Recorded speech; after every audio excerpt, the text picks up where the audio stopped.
بسم اللہ الرحمن الرحیم۔ محترم ناظرین کرام، السلام علیکم ورحمۃ اللہ وبرکاتہ۔ اللہ سبحانہ و تعالی ارشاد فرماتا ہے، لقد کان لکم فی رسول اللہ اسوۃ حسنہ، جس کا مفہوم یہ ہے یقیناً تمہارے لیے نبی پاک صلی اللہ علیہ وسلم کی زندگی بہترین نمونہ حیات ہے۔ اگر ہم کامیابی چاہتے ہیں تو ہمیں چاہیے کہ ہم نبی پاک کی سیرت کا مطالعہ کریں اور اس کے مطابق اپنی زندگی گزاریں۔ نبی پاک کی سیرت جاننے کے لیے ہم مختصر سیرت رسول کتاب پڑھ رہے ہیں۔ آج انشاءاللہ عز و جل مزید چند سوالات اور جوابات پڑھیں گے۔ آج انشاءاللہ عز و جل یہاں سے پڑھیں گے۔ دیکھیے، اس سے پہلے تک ہم پڑھ چکے تھے، ٹھیک ہے۔ اس سے پہلے جو یہاں پہ جب نبی پاک صلی اللہ تعالی علیہ وآلہ وسلم 6 سال کے ہوئے تو یہاں 6 ماہ زبان سے نکل گیا تھا، 6 سال، ٹھیک ہے۔ یعنی والدہ کے انتقال کے وقت نبی پاک کی عمر جو تھی وہ 6 سال تھی، اللہ سے لیے۔ خیر، سوال، حضرت ام ایمن کون تھیں؟ جب نبی پاک کی والدہ کا انتقال ہوا مقام ابوا میں، ٹھیک ہے، تو آپ کے ساتھ نبی پاک کی والدہ کے ساتھ جو ہے ام ایمن بھی تھی، یہاں بیان کیا گیا ہے، حضرت ام ایمن بھی آپ کے ساتھ تھیں، ٹھیک ہے۔ تو ام ایمن کون تھی؟ جواب، یہ وہ خاتون ہیں کہ نبی پاک صلی اللہ علیہ وآلہ وسلم کی والدہ حضرت آمینہ رضی اللہ تعالی عنہا کے انتقال کے بعد حضور کی پرورش کی سعادت انہی کے حصے میں آئی۔ نبی پاک کی والدہ کے بعد حضرت ام ایمن نے آپ کی پرورش فرمائی۔ حضور نبی رحمت صلی اللہ علیہ وآلہ وسلم نے ان کے بارے میں یہ جملہ فرمایا تھا، انت امی بعد امی، یعنی میری سگی ماں کے بعد آپ میری ماں ہیں۔ ام ایمن کی طرف فرمایا تھا، انتی امی بعد امی، مونس سے کہا انتی امی بعد امی، یعنی میری سگی ماں کے بعد آپ میری ماں ہیں۔ اگر سوال کیا جائے کہ انتی امی بعد امی نبی پاک نے کس کے لیے کہا تھا؟ ام ایمن کے لیے، ٹھیک ہے۔ یا پھر نبی پاک نے ام ایمن کے لیے کون سا جملہ کہا تھا؟ انتی امی بعد امی۔ نبی پاک کی والدہ کے انتقال کے بعد نبی پاک کی پرورش کس نے کی؟ ہے تو ام ایمن نے، ٹھیک ہے۔ سوال، حضور صلی اللہ علیہ وآلہ وسلم کے بچپن کے اوصاف بیان کیجیے۔ چند اوصاف یہاں بیان کرتے ہیں بچپن کے۔ جواب، آپ دوسرے بچوں کی طرح چیختے چلاتے اور نہ گریہ و زاری فرماتے۔ جس طرح دوسرے بچے بچپن میں چلاتے ہیں، روتے ہیں، چیختے ہیں، ٹھیک ہے، نبی پاک ان سب سے دور تھے۔ آپ دوسرے بچوں کی طرح نہ چیختے چلاتے اور نہ گریہ و زاری فرماتے۔ 2 ماہ کی عمر میں آپ گھٹنوں کے بل چلنے لگے، بس 2 ماہ کی عمر میں آپ گھٹنوں کے بل چلنے لگے۔ 3 ماہ کی عمر میں اٹھ کر کھڑے ہونے لگے۔ 4 ماہ کی عمر میں دیوار کے ساتھ ہاتھ رکھ کر ہر طرف چلا کرتے۔ جب 4 ماہ کے ہوئے تو دیوار میں ہاتھ رکھ کر چلا کرتے۔ 5 ماہ کی عمر میں چلنے پھرنے کی پوری قوت حاصل ہو چکی تھی، ٹھیک ہے۔ جب نبی پاک 5 ماہ کے ہوئے تو آپ کے اندر جو ہے پوری طاقت، پوری قوت آ چکی تھی چلنے پھرنے کی۔ 5 ماہ کی عمر میں چلنے پھرنے کی پوری قوت حاصل کر چکے تھے۔ 8 ماہ کی عمر میں یوں کلام فرماتے کہ بات اچھی طرح سمجھ میں آ جاتی۔ 9 ماہ کی عمر میں فصیح باتیں کرنا شروع فرما دی۔ جب نبی پاک 9 ماہ کے ہوئے تو آپ نے بالکل فصیح گفتگو کرنا شروع فرما دی۔ آپ نے اپنی عمر کے ابتدائی حصے میں جو کلام فرمایا وہ اللہ اکبر کبیرہ والحمد للہ کثیرہ تھا۔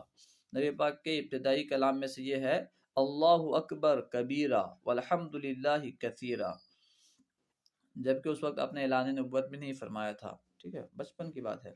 یعنی اس کا معنی کیا ہے؟ اللہ اکبر کبیرہ والحمد للہ کثیرہ، یعنی سب سے بڑا ہے اللہ، یعنی اللہ سب سے بڑا ہے اور ہر طرح کی حمد و تعریف اللہ کے لیے ہے۔ جھولا جھولتے وقت آپ چاند سے باتیں کرتے، نبی پاک چاند سے باتیں کرتے تھے جھولا جھولتے وقت، ٹھیک ہے، اور اپنی انگلی سے جس طرف اشارہ فرماتے چاند اسی طرف جھک جاتا، ٹھیک ہے، نبی پاک کی شان ہے کہ جس طرف اشارہ کرتے چاند اسی طرف جھک جاتا، کیونکہ پوری دنیا یہ آپ کے تابع تھی، ٹھیک ہے، چاند بھی آپ کے تابع تھا۔ آج لوگ کہتے ہیں جس کا نام محمد یا علی ہے، نعوذ باللہ، وہ کسی چیز کا مالک و مختار نہیں۔ نبی پاک بچپن میں چاند کو اشارہ کریں تو چاند جھک جائے، ٹھیک ہے، اور کہیں کسی چیز کے مالک و مختار نہیں، نعوذ باللہ۔ اعلان نبوت سے پہلے عرب کے حالات کیا تھے؟ جواب: حضور صلی اللہ علیہ وآلہ وسلم کی آمد سے پہلے عرب کی اخلاقی حالت بہت بدتر تھی۔ جہالت کی وجہ سے ان میں بت پرستی شروع ہو چکی تھی۔ یہ لوگ معبود حقیقی اللہ پاک کو چھوڑ کر پتھر، درخت، چاند، سورج، پہاڑ، دریا وغیرہ کو اپنا معبود سمجھنے لگ گئے تھے۔ اہل عرب ان سب کو اپنا معبود سمجھنے لگ گئے تھے اور اپنے ہاتھوں سے بنائی ہوئی مٹی اور پتھر کی مورتیوں کی عبادت کرتے تھے۔ عقائد کی خرابی کے ساتھ ساتھ ان کے معاملات بھی بہت بگڑ چکے تھے۔ قتل، رہزنی، جوا، شراب نوشی، حرام کاری، عورتوں کا اغوا، لڑکیوں کو زندہ درگور کرنا، عیاشی، فحش گوئی، غرض کئی طرح کے برے اور گھنونے کام ان میں جڑ پکڑ چکے تھے۔ یہ نبی پاک کی آمد سے پہلے عرب کی حالات تھی۔ سوال: پہلی وحی کب اور کیسے نازل ہوئی؟ وحی یعنی اللہ کا پیغام، ٹھیک ہے۔ جواب: جب اللہ پاک نے حق کو بلند کرنے اور کائنات پر اپنی نعمت مکمل کرنے کا ارادہ فرمایا تو اپنے آخری نبی صلی اللہ علیہ وآلہ وسلم کو لوگوں کی ہدایت و رہنمائی کے لیے دنیا میں مبعوث فرمایا۔ لقد من اللہ علی المؤمنین اذ بعث فیہم رسولا من انفسہم۔ اللہ سبحانہ و تعالیٰ نے ہمیں بے شمار نعمتیں عطا فرمائی، کسی پر یہ نہیں فرمایا لقد من اللہ، اللہ نے تم پر احسان فرمایا، تمہیں آنکھ عطا کی، تمہیں جسم عطا کیا، دنیا میں بھیجا، آسمان بنائے، زمین بنائی، بے شمار ان گنت نعمتیں عطا فرمائی، کسی پر یہ نہیں کہا لقد من اللہ۔ لیکن اپنے حبیب کو دنیا میں بھیجا تو کیا کہا؟ لقد من اللہ، اللہ نے تم پر احسان فرمایا کہ تم میں رسول بھیجا، ٹھیک ہے، یعنی اللہ سبحانہ و تعالیٰ نے نبی پاک کو بھیج کر ہم پر احسان فرمایا، کیونکہ یہ تو اللہ کے محبوب ہیں، ٹھیک ہے، ان کا آسمان میں جانا یہ تعجب کی بات نہیں ہے، بلکہ ہزاروں سال قرب الہی میں رہنے کے بعد دنیا میں آنا یہ تعجب کی بات ہے کہ ہزاروں سال، کئی کروڑوں سال، کیونکہ سب سے پہلے مخلوق یہ ہمارے نبی ہیں، ٹھیک ہے۔ ان اللہ قد خلق قبل کل اشیاء نور نبی جی کا صلی اللہ علیہ وسلم۔ حضرت جابر کے جواب میں نبی نے فرمایا تھا کہ بے شک اللہ تعالیٰ نے تمام چیزوں سے پہلے تیرے نبی کے نور کو پیدا کیا، ٹھیک ہے، وہ حدیث نور مصنف ابن رزاق میں موجود ہے۔ خیر، الحاصل یہ یہاں کیا کہا؟ مبعوث فرمایا، اس کا مطلب یہ ہے کہ نبی پہلے سے نبی تھے۔ ایسا نہیں کہ بہت سارے لوگ کہتے ہیں 40 سال کے بعد نعوذ باللہ نبی ہوئے، ٹھیک ہے، ایسا نہیں ہے، بلکہ نبی پاک کی حدیث پاک ہے کنتو نبیًا و آدم بین الماء والطین، میں اس وقت بھی نبی تھا جبکہ آدم علیہ السلام مٹی اور پانی کے درمیان تھے۔ کنتو نبیًا و آدم بین الماء والطین، میں اس وقت بھی نبی تھا جب آدم علیہ السلام کا پتلا بنا ہی نہیں تھا، مٹی اور پانی کے درمیان تھے، ٹھیک ہے، یعنی نبی پاک پہلے سے نبی تھے، ٹھیک ہے، پہلے سے کوئی موجود ہو تب آئے نا، ٹھیک ہے۔ اللہ تعالیٰ نے یہ نہیں فرمایا کہ نبی پاک کو پیدا کیا، نبی پاک کی تخلیق تو پہلے ہو چکی تھی، یہاں بھیجا، مبعوث کیا، ٹھیک ہے۔ خیر، حضور صلی اللہ علیہ وآلہ وسلم کی عمر مبارک 40 سال تھی۔ آپ صلی اللہ علیہ وآلہ وسلم غار ہرا کے اندر عبادت میں مشغول تھے، ٹھیک ہے، اچانک غار میں بہت سارے لوگ کہتے ہیں کہ اعلان نبوت سے پہلے نبی پاک کو کچھ بھی نہیں معلوم تھا، اللہ کی پہچان نہیں تھی، نعوذ باللہ۔ بہت سے لوگ نہ جانے کیا کیا وقتے رہتے ہیں، تو پھر عبادت کیا کرتے تھے نبی پاک کیسے؟ نبی پاک غار ہیرا میں جو گوشہ نشینی اختیار کر رہے تھے کہیں کہیں ماہ تک، تو وہاں کس کی عبادت کیا کرتے تھے؟ نعوذ باللہ۔ خیر، حضور صلی اللہ علیہ وآلہ وسلم کی عمر 40 سال تھی۔ آپ صلی اللہ علیہ وآلہ وسلم غار ہرا کے اندر عبادت میں مشغول تھے کہ اچانک غار میں آپ کے پاس ایک فرشتہ ظاہر ہوا۔ یہ حضرت جبرائیل علیہ السلام تھے جو ہمیشہ اللہ پاک کا پیغام ان کے رسولوں تک پہنچاتے رہے۔ جبرائیل کا کام یہی ہے کہ وہ نبیوں تک خدا کا پیغام پہنچائیں۔ تو جبرائیل امین وہاں ظاہر ہوئے۔ فرشتے نے ایک دم کہا اقرأ، یعنی پڑھیے۔ آپ نے فرمایا میں پڑھنے والا نہیں ہوں، ٹھیک ہے، اقرأ پڑھیے، یعنی اسلام کی پہلی وحی وہ ہے اقرأ۔ سب سے پہلے جو کہا گیا، سب سے پہلے قرآن پاک میں جو نازل ہوا وہ ہے پڑھیے، مگر آج اسی قرآن کے ماننے والے سب سے زیادہ جاہل نظر آتے ہیں، علم سے اتنے دور نظر آتے ہیں۔ خیر، ہمیں پڑھنے کی طرف رغبت کرنی چاہیے، علم دین اور علم دنیا دونوں حاصل کرنا چاہیے، دنیاوی اعتبار سے بھی پڑھنا چاہیے، آگے بڑھنا چاہیے، اور دینی اعتبار سے بھی پڑھنا چاہیے۔ خیر، تو حضرت جبرائیل نے کہا اقرأ، یعنی آپ پڑھیے، تو نبی پاک صلی اللہ تعالی علیہ وسلم نے فرمایا ما انا بقارئ، یعنی میں پڑھنے والا نہیں ہوں، ٹھیک ہے۔ ترجمہ یہ بھی کیا گیا ہے کہ میں نہیں پڑھوں گا، ٹھیک ہے۔ اس میں فاعل کیسے گیا؟ قاری، یہ حال استقبال کے لیے استعمال ہوتا ہے، ما انا بقارئ، میں پڑھنے والا نہیں ہوں یا میں نہیں پڑھوں گا، ٹھیک ہے۔ بہت سارے لوگ اس کی وجہ سے کہتے ہیں کہ حضرت جبرائیل جو ہیں یہ نبی پاک کے استاد ہیں، نعوذ باللہ۔ حضرت جبرائیل یہ تو نبی پاک کے خادموں میں سے خادم ہیں، نبی پاک کے خادموں میں، کیونکہ بہت ساری قرآن کی آیات ایسی ہیں جن کا علم، جن کا معنی جبرائیل بھی نہ سمجھے، لیکن نبی پاک نے کہا میں سمجھ گیا۔ حضرت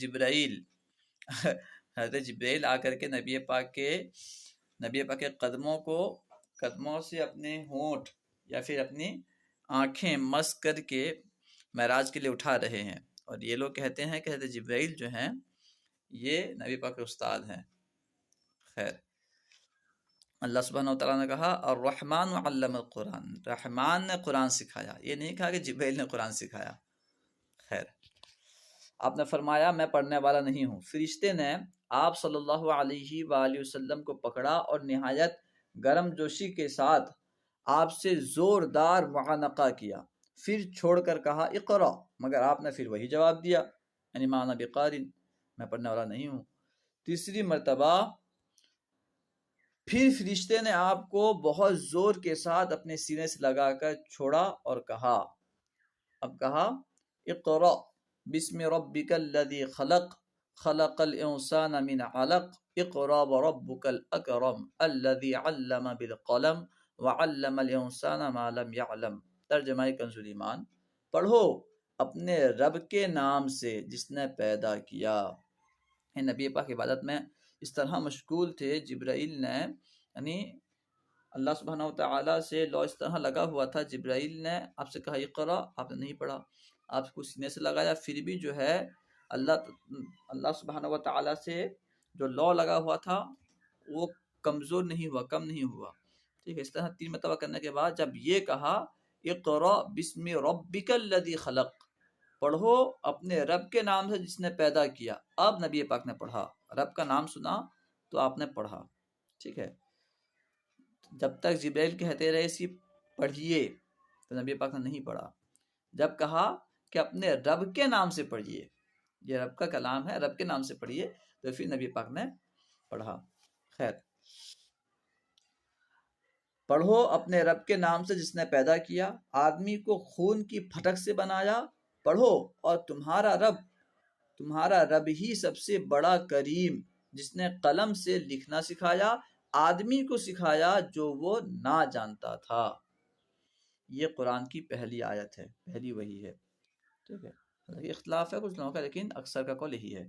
سوال، حضور نے اپنے خاندان کو دین اسلام کی دعوت کس انداز میں دی؟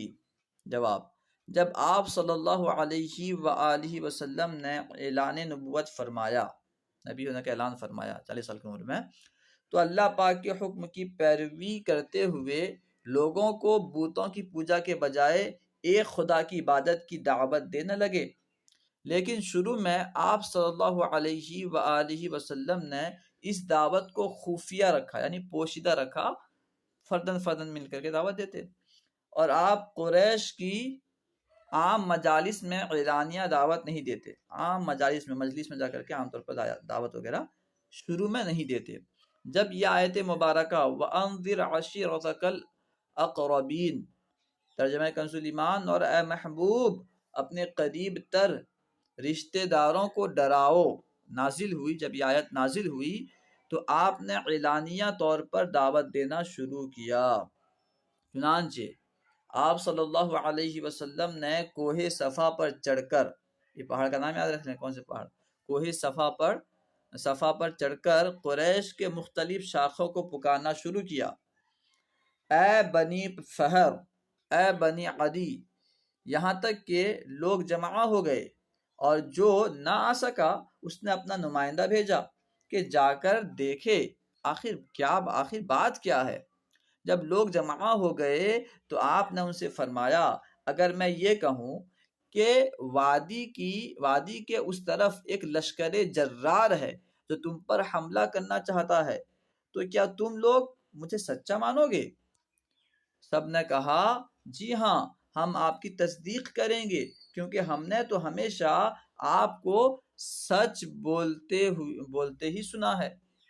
ٹھیک ہے، فرمایا، تو پھر میں تمہیں قیامت کے سخت عذاب سے ڈراتا ہوں جو سب کے سامنے ہے۔ کفار نے یہ کہا کہ اگر آپ یہ فرمائیں کہ وادی کے پیچھے لشکر ہے، مجھ سے تو مان لیں گے، کیونکہ آپ صادق و امین ہیں۔ نبوت سے پہلے بھی کفار مکہ آپ کو صادق و امین کہا کرتے تھے، لیکن یہ نہیں مانیں گے۔ جب اسلام کی دعوت دی گئی تو اسے بہت سے لوگوں نے نہیں مانا، اکثر لوگوں نے نہیں مانا۔ اس موقع پر کہا تھا، اسی موقع پر غالباً کہا تھا ابو لہب نے کہ تمہارے دونوں ہاتھ برباد ہوں، نعوذ باللہ، تم نے ہمیں اس لیے جمع کیا تمہارے دونوں ہاتھ تباہ ہوں۔ تو پھر سورہ لہب جو ہے وہ نازل ہوئی، اس نے کہا تھا کہ تمہارا ہاتھ برباد ہو، ایک ہاتھ کے مطلب سے کہا تھا۔ تو اللہ سبحانہ و تعالیٰ نے اس کا جواب دیا کہ ابو لہب کے دونوں ہاتھ برباد ہوں، اور برباد ہو گئے۔ ٹھیک ہے، تبت یدا ابی لہب وتب، اور برباد ہو گئے۔ اللہ سبحانہ و تعالیٰ نے اپنے محبوب کو جس نے کہا تھا، اس کا جواب اللہ سبحانہ و تعالیٰ دے رہا ہے۔ پہلے کے نبیوں پر لوگ اعتراض کرتے تھے، لیکن اس کا جواب خود نبی دیتے تھے۔ یہاں پہ اللہ سبحانہ و تعالیٰ نبی پاک کی شان کی حفاظت کر رہا ہے۔ جو آپ پر اعتراض کرتا ہے، اللہ سبحانہ و تعالیٰ خود اس کا جواب دیتا ہے۔ خیر، امید ہے کہ یہاں تک کی بات سمجھ میں آگے ہوگی، انشاءاللہ عز و جل اس سے آگے دوسری ویڈیو میں پڑھیں گے۔ السلام علیکم ورحمۃ اللہ وبرکاتہ۔ اگر ویڈیو میں کہیں کوئی خامی نظر آئے تو پھر کمنٹ میں ضرور لکھیں، انشاءاللہ عز و جل اس کی وضاحت کر دی جائے گی۔